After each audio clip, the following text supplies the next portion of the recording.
এইভাবে একটাবার পাউরুটির নাস্তা করে দেখেন, দেখেন কত স্বাদ লাগে গাইস। একটাবার আপনারা ট্রাই করে দেখতে পারেন।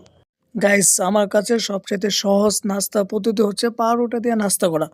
এটা অত্যন্ত সহজ এবং সহজ পদ্ধতিতে করা যায়। এখন এই পদ্ধতিটা আমি আপনাদেরকে দেখাবো সৌদি আরব থেকে আমি মোমিন। তো চলুন গাইস দেখে আসি। তো এখানে আমি ২ টা ডিম আগেই ফ্রাই করে সুন্দর করে ফুস করে রেখেছিলাম। এখন একটা পাউরুটা বের করে এটা আলতো করে এটার মধ্যে ভিজিয়ে নিব। তারপরে এই ভিজানো পরোটাটা আমি দিয়ে দেবো তেলের উপরে।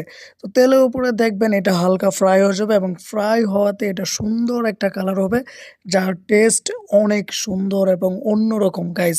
এটা তুই কেচাপ এবং মেয়োনিজ দিয়ে খান তাহলে আরও ভালো লাগে। তাহলে এখানে আমার একটু তেল কম হয়ে গেছে তাই আমি একটু তেল দিয়ে দিচ্ছি। তো দেখেন গাইস, শেষে আসলে কালারটা সেই জোস হবে গাইস। সত্যি অসাধারণ কালার হবে এবং এটা খেতেও ভারী মজা লাগে।